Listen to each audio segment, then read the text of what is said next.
Bok, ja sam Mario Majstorović, nalazim se u Osijeku, u Mančizu i oduvijek sam htio biti neki poduzetnik, oduvijek sam htio imati nešto svoje. Bok, ja sam Matko Mikulić, tu smo u Radićevoj 32, Mančiz.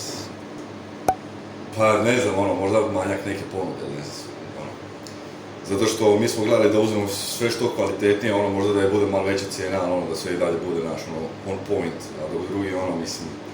I kod drugih je fina hrana, kod nas ne znam, gledali smo da to bude i fino i kvalitetno u isto vrijeme, pa ne znam. Kao, možda smo stavili negdje veće cijene, ali sve namirnice su kvalitetne i najbolji komadi se koristimo, tako da ne znam, možda po tome.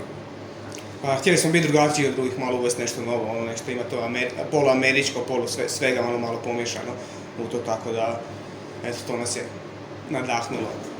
Pred otvorenja, onda smo trebali nabaviti, nismo znali koliko će ga nabaviti, koliko će ga šta ide, tako da je bilo malo zeznuto to. Pa mora. Pa snašli smo se, snašli smo kako god. Krene vatrica i onda lagano. Uvijek je bio jedan leteći koji je išao kad nešto zafali uzeti to. Ma to su svi uvijek tako, kad nešto otvaraš, ti svi budu pametni. Kao, vidiš ovo, kao kad ti bude ovo, kao, ima tu puno toga što nisi predvidio. I onda skontaš da si sve zapravo nisi predvidio. Nešto nikad to nisi radio u životu, kojiš. I onda tak si neš pametu, i sole pamet, ali to je normalno, mislim, kak da ja predvidim, ne znam, tu moraš se povezati s ljudima jednostavno koji su bili u tom prije i onda to što ti ne predvidiš, možeš polu predviditi. Svaki dan nešto novo sad, znaš, Ali niš nismo predvidjeli točno kako smo zamislili da će biti naš. Nismo ni dovoljno novaca skupili, uvijek smo morali nadoknađivati, uvijek treba platiti ovo, treba platiti ima 100 stvari, milion. Samo se treba dobro pripremiti, pročitati 100 stvari na internetu da bi skonto šta trebaš napraviti. Prije svega naša ponuda, jer smo drugačiji od drugih, a imali smo dosta dobar marketing što se tiče tih repera koji su nas podržali iz cijele Hrvatske, tako da to je jedan od razloga. Imali smo dobar taj marketing kanal i to je ovako velika razlika, na primjer što drugi nisu imali, što smo imali taj ulaz odmah, što je se rekla strelovito.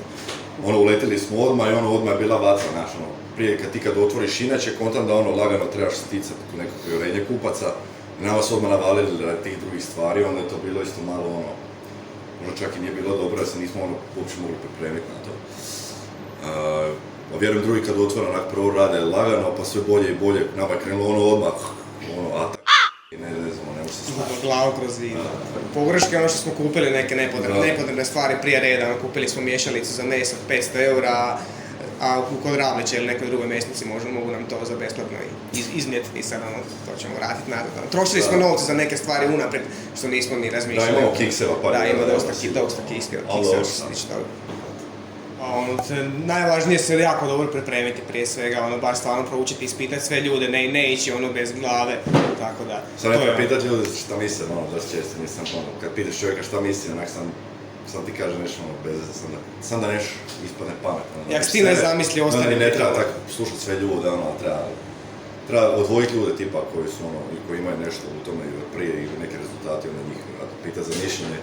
A ovak generalno sve ljude ispitivati kao šta je, kak im je, ili fino, ili dobro, svako će nešto. Treba poslušati savjet, ali ne postupati prema svima savjetima. Koristimo Instagram, Facebook, ali Facebook se jako malo koristi, tako da od toga baš i nema neke pomoći. I Restomatic, isto stranica preko interneta, to je isto nešto novije. Po prednosti zadovoljstvo ne ovisiš o nikom drugom, ali to je lažno kažu da imaš puno vremena kad posjeduješ nešto svoje, nemaš, radiš tu cijeli dan, svaki dan si od 8 do 10, tu i tamo se nekad odmoriš, ali dosta je naporno, ali kasnije se s vremenom se isplati, sam moraš žrtvati prvih pol godine, da nešto napraviš neki plus. Poveseli me to što ću jednog dana zarađivati od tog baš i neću morati dolaziti svaki dan, znači imat ću nešto svoje, neki priljev novaca stalni, tako da ću moći se prebaciti na nešto drugo. Kao da veseli se tome da što prije prestane raditi. Pa ne, veselim se tome da Šalim se, da. A ne, u biti cilj nam je svakako napraviti od ovoga neku novu priču i onda kao, kad se to sve osamostali, možda gledati na proširenje ili nešto u Zagrebu, otvoriti ili imam ja, pričao sam s nekim ljudima, par dobrih lokacija, a i kad bi tu priču proširili na Zagreb, dosta ljudi iz Zagreba bi nas podržalo i od tih poznatih, tako da kontam da bi imali odmah tam neki dobar ulet, a treba provjeriti ovdje. Samo malo bolje razmislili, možda malo bolji prostor, ali to je to. To je sve već nemamo dovoljno kapaciteta za izlaziti, stvari, ono. Imamo previše potražnja, a premala kuhinja za toliko radnika. Ako zaposlimo još nekog, bit će gužva tu u kuhinji i onda, ono... Tako da, moramo malo smanjiti, ali dobro je, da, ja sam zadovoljan. Da, nemam pojma, isto je. Da mi lakše, valjda. Pa nije problem raditi, problem je sam ta priprema i kasnije to spremanje, ovo prodavanje i flipati burger, to uopće nije toliki problem. Tako da...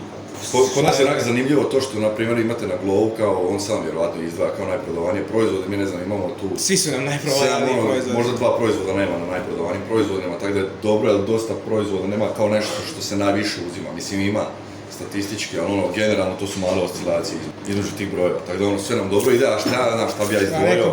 A definitivno bi ovaj Cheese King, on će sad izaći, izdvojio bi naravno cheese steak, to ono, ide ko na traci i ne znam ono... Mančić, ovaj riba, isto crunch. Mančić riba i Supreme. Kao sebi izdvojio. Da, sve.